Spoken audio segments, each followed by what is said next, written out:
Hello, ladies and gentlemen, and welcome once again to the Stanley Dyrector Show. We have a treat for you folks today. I have an icon, a legendary person in Los Angeles, Southern California, America. His name is Gary Owens. Hey, Gary Owens is synonymous with, well, golly, you want to talk about a smile on your face when you hear his mellifluous tones? Well, Gary Owens, my wonderful guest. Hi. Oh my gosh, I'm sorry, I forgot to bring my voice. I brought another voice for you, Stanley. Nice to see you. Nice to see you, Gary. How are you today? I'm pretty good today. Actually, I'm having a problem because I had so many things to say about you. The Radio TV Hall of Fame winner. You're also laughing. You're synonymous with all of those kind of good things. Well, you know, over 30,000 commercials, at least. Well, I'll tell you, I've been so fortunate over the years. I came here as a kid, got into radio when I was 16, got into television at 17, and I still keep fooling the people, you know, which is fun. But I've been very, very lucky. I went into the Television Hall of Fame for the NAB about 2 years ago, and went into the Radio Hall of Fame in 1996.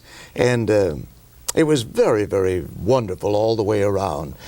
From a peer group acceptance. I guess that's what we're all working for, that if everybody likes you and thinks the world of you for some reason. Right. But, well, I mean, did you walk all the way here from Mitchell, South Dakota? Oh, no, I hitchhiked. I had luminous thumb dip for hitchhiking at night. I mean, how did it, from Mitchell, South Dakota, to whence? To where? Well, you know, there were a lot of us who are in show business today who grew up back there. Mary Hart of Entertainment Tonight, from about 20 miles from my hometown. Cheryl Ladd of Charlie's Angels. Catherine Bach of Dukes of Hazzard. Bob Barker, Tom Brokaw, Pat O'Brien, Access Hollywood.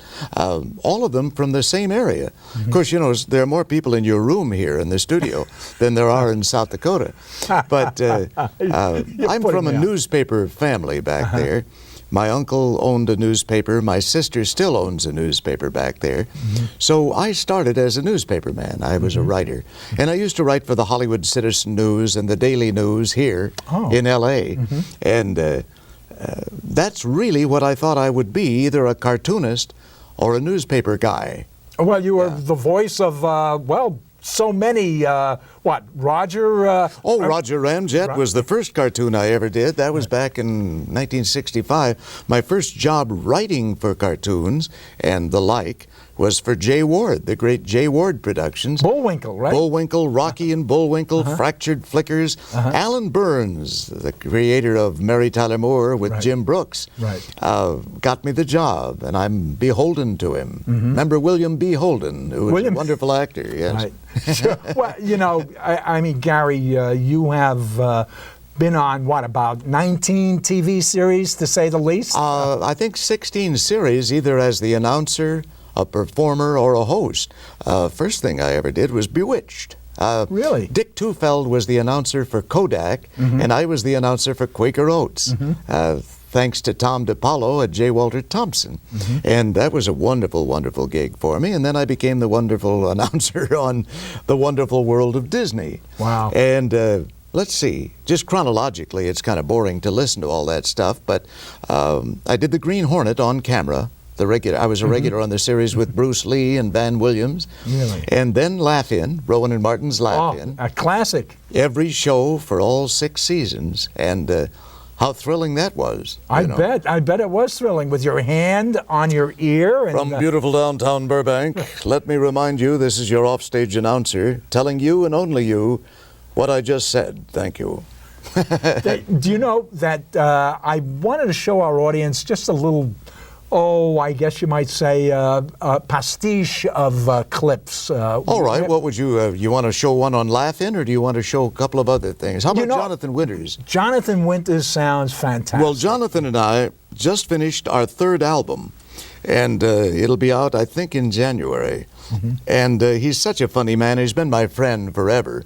And, you know, you just make it up as you go along. You have no script. You have nothing like that. Wow. And that's the beauty of it all. He's one of the best improvisational people in the world. So this is a little goodie from a video we did a few years ago called going fishing. And he's the world's greatest fisherman, and I'm interviewing him right here. Okay. All right. Winters. And of course, 2018, that's the year right now, and recalling some magic memories about the great days of fishing with Jonathan. You have a lot of wonderful memories. Well, I do. You know, I know, coin an old phrase, it seems like only yesterday that we went fishing. And of course, that's not true. It was over, Well, 20 whatever you years said. ago. 20 years ago. Yes, well, that was yesterday to me. We were down in Missouri. In Missouri, as they say now, when you get that far south of St. Louis in Missouri.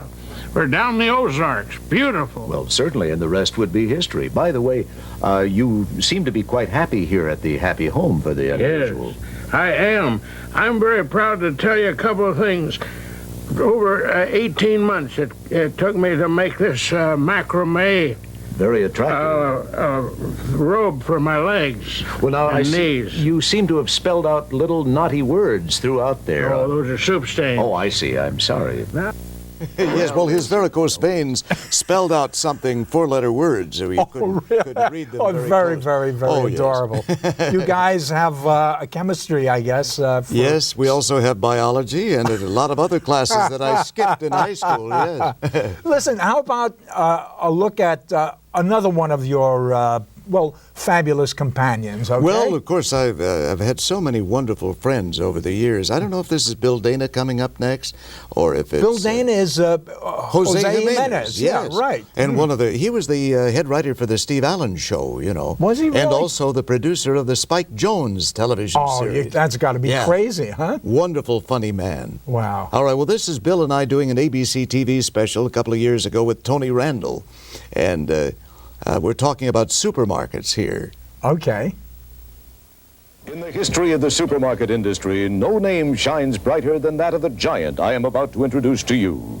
Ladies and gentlemen, the grand old man of supermarket and retail, the chief executive officer of the Academy of Research, Development, Marketing, Merchandising, and Fiduciary Aggrandizement. Let's meet him now. Your name, please. My name, Jose Jimenez. Yes, very good. Yes, of course we do. How did you become the grand old man of the retail business, chief executive officer of the Academy of Research, Development, Marketing, Merchandising, Retailing, and Fiduciary Aggrandizement? I had cards printed. I see, really big cards, Very yes. big cards. Well, are you sure you're involved in the supermarket business? Are you kidding, Mr. Gary Owens? I know everybody that was ever involved in the supermarket or retail business. Only yesterday I was talking to the founders of Macy's and Gimbel's. Well, if you'll forgive me, Jose, those great gentlemen passed away many years ago. I didn't say they answered me. Oh, yes, certainly. Well, let's skip that Oh, subject. good. Oh, skipping is good exercise. I do that all the time on my ranch. Your ranch? The name of my ranch is the Bar 9 Circle Z. Rocking O, Flying W, Lazy R, Crazy 2, Happy 7, Bar 17, Parallelogram 4, Octagon 9, Trapezoid 6, Ranch O. Right. Now, do you have many cattle there? No, not many survived the branding. We talk about screaming cows, 12 acres of flaming flunking as far as the eye could see. Well, fortunately, I only have time for one last question here. Oh, I'm so sorry. Maybe you'll rather share that with your wife. Well, no, I wouldn't actually. In conclusion, where would you rank yourself, Jose, in the history of the supermarket greats? Oh, the whole history, probably only number 3, Mr. Gary, because ahead of me, of course, would be Benjamin Franklin, then would be George Washington, and then would come me. Yes, of course. Forgive me, Jose, but George Washington and Benjamin Franklin had nothing to do with supermarkets. I'm number 1. And Lily Tomlin. And me, I am Gary Owens. With these words, for those of you at home celebrating your 100th anniversary, you better take it easy. Good evening, I'm Gary Owens, and welcome to our live coverage of the Bob Hope Jokes for Cable Hearings.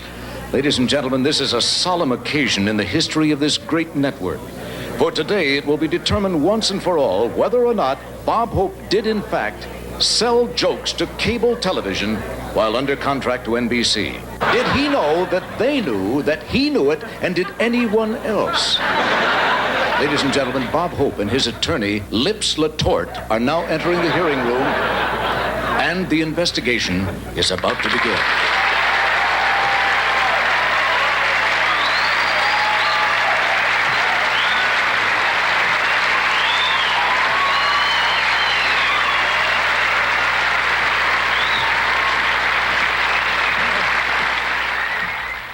Oh, what fun with Bob Hope and Danny Thomas and Tony Randall and Milton Berle and so many wonderful people. So wonderful.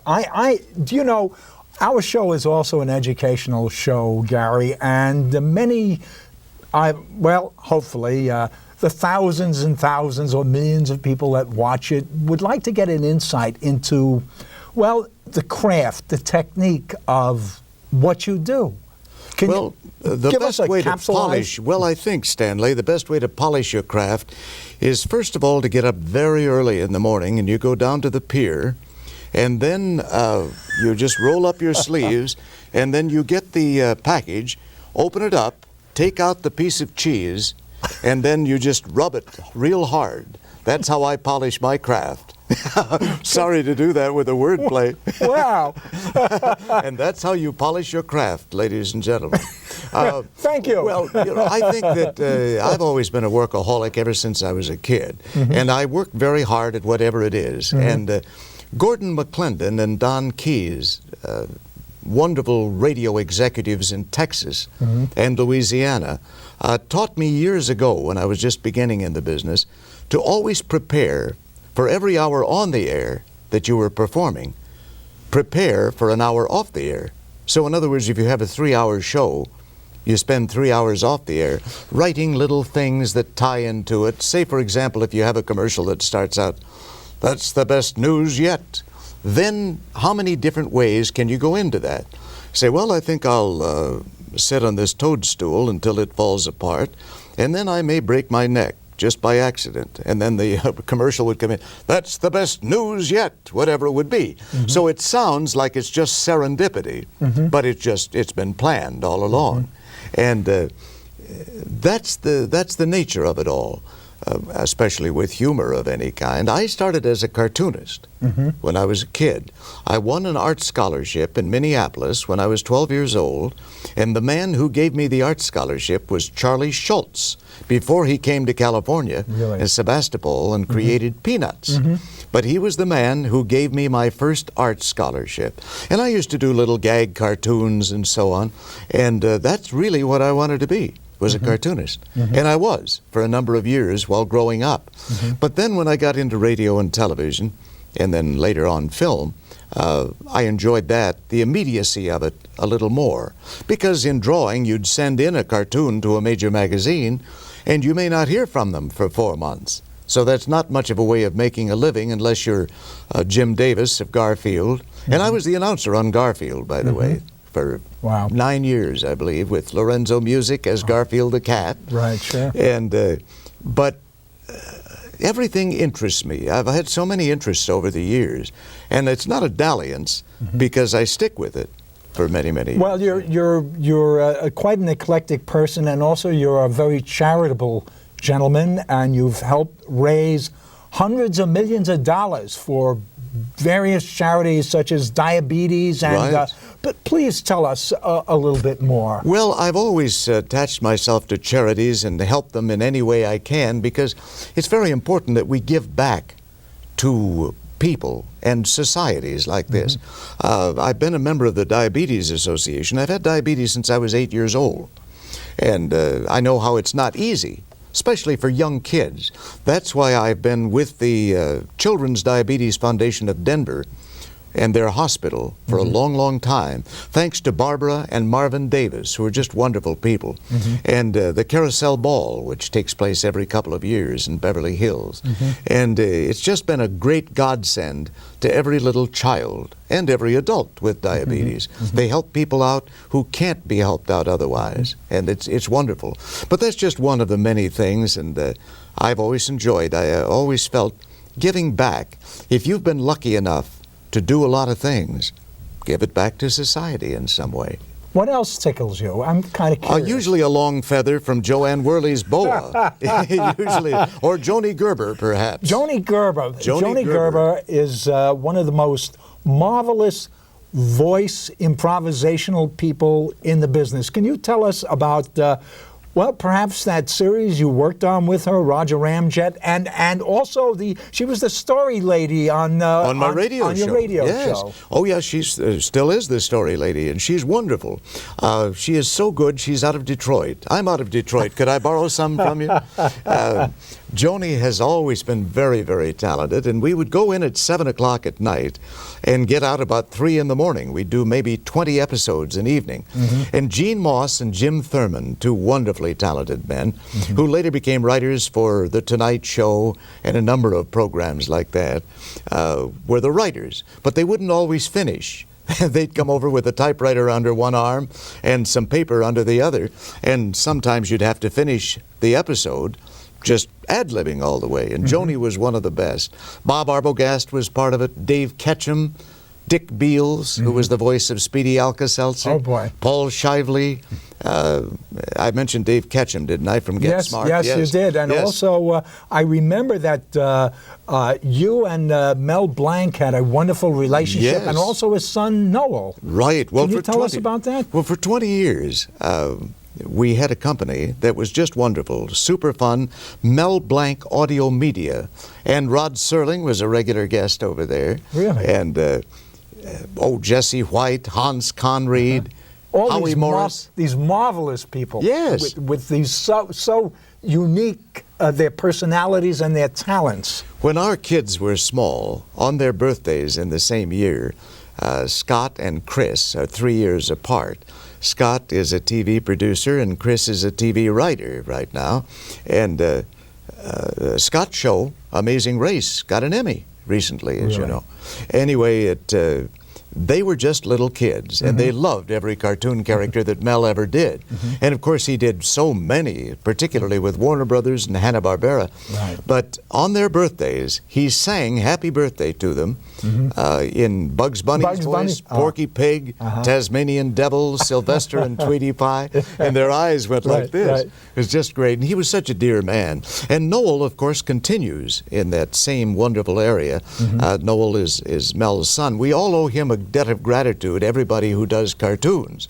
Back in, I don't remember exactly what date it was, but Leon Schlesinger was head of Looney Tunes and Merry Melodies. Right. So Mel went in and said, you know, I've never gotten a raise from you. I've worked here for a long time, and I do a lot of cartoon voices, and we're going to have a baby. Estelle, his lovely wife, was about to have Noel as a child. So Leon says, well, let me look at the books. Let me see. No, I don't think we can give you a raise, Mel, but I'll tell you what we'll do. And Mel said, well, what? He said, I'm going to put your name on the credits as the cartoon begins. And he said, well, that isn't going to put bread on the table, I don't think. He says, yes, you'd be surprised. In the next year following that, Mel got 14 network radio shows. Everything from Jack Benny to Fibber McGee and Molly to Sad Sack, all of these things. And he bought oil wells with his money later on. And so did Jack Benny. Every one of Mel's paid off and none of Jack's paid off. But a dear human being, and of course I recorded with him every week for about 20 years. Working with these giants, weren't you at first intimidated? Oh, yes, of course. You know, I'm still a fan. Even though I've done a lot of different things, I'm still, number one, a fan of the people I work with. And it's such a joy. Well, that's where Rowan and Martin's Laugh-In was such a marvelous bit of euphoria, with Dan and Dick and George Schlatter and Ed Friendly. And, you know, it was just wonderful because you had the greatest talents in the world. I mean, there were 50 people who did Laugh-In over the 6 seasons we did it. But what a cast. Of course, Rhino Video has a DVD right now. Just came out. But Gary, I mean, putting together an hour show every week, how much time did you have to? Well, you had to squeeze it in. Of course, fortunately, we had 16 writers. There were many of the writers who are now the top producers in television. Was Larry Gelbart one of the writers in those No, days? Larry didn't write for Laugh-In, but Hugh Wedlock wrote for Laugh-In, John Rappaport, who became the producer of MASH, Alan Katz. Wow. So many. I mean, every writer was just brilliant. Larry Hovis just passed away. He was a writer and a performer on the show. Yeah. About 4 weeks ago. Wasn't he in Hogan's Heroes? Yes, he was. And he came over he started with Laugh-In, then went back to Hogan's Heroes, then came back to Laugh-In again. Is that and so right? was Richard Dawson. Right, Richard Yes. Dawson, who later on, had that wonderful show? Family Feud. Family Feud, yes. Yeah. Why, No. were you ever interested in a show like that? Well, Family I was a game show host, but the game shows that I hosted were all parodies of regular shows. The Gong Show, I was the original host of that. That's right, you were, 1974 to 75? I No, think it was 1977. Son of a gun. You're How do you very like close, that? however. Thank you, sir. But I did the pilot for The Gong Show, and then I did the first year of the Prime Access. And then Chuck Barris decided he wanted to do both series. Right. Chuck was doing the daytime show, and then wanted to take over also the nighttime show. But it was great, and it was great fun. We had contestants you wouldn't believe who were gonged many times. Kevin Spacey, You're kidding. Mayor Winningham, both Academy Award winners. Wow. Pee Wee Herman, they were all contestants on the that Gong right? Show. Wow. But I hosted not only the Gong Show, but I hosted Letters to Laugh In, which was a daily comedy show on NBC. What, you mean regular letters that people would write in? People would write in jokes. And first prize was a week in beautiful downtown Burbank. Second prize was 2 weeks in beautiful downtown Burbank. And but we'd have stars like Eartha Kitt, Angie Dickinson, you name it. They were all guests on the show. And then we'd have one or two laugh-in regulars like Lily Tomlin, Ruth Buzzy, Artie Johnson, Henry Gibson, Joanne Worley, Right, sure. all the wonderful stars of Laugh-In. Right. And it was a fun show. Did And- Ruth Buzzy ever whack you over the head? Well, she did, and she does still to this day, as a matter of fact. It was so funny because when she would hit, she used to do those roasts for Dean Martin also. Right. They were And, wonderful. She was hitting Frank Sinatra, Something Fierce, and on Laugh-In, she hit John Wayne, and kept pounding John Wayne on the thing, and that was the beauty of it all. It was just wonderful. We see Ruth and Kent, her husband, frequently, and we see everybody. We just had a reunion at TV Land. Had a reunion of Laugh-In, Really? and Dick Martin. So many of us were there, and it was just great. And we remembered so many things that you may not recall suddenly, but it's there. Well, I've always wanted to ask you this question because... And I've always wanted to answer this question. Why, thank you, Gary. If I had $100 million to give you, okay, and I said to you, Gary Owens, you live in Hollywood, California, the film capital of the world. Right. What kind of a movie would you make me for $100 million?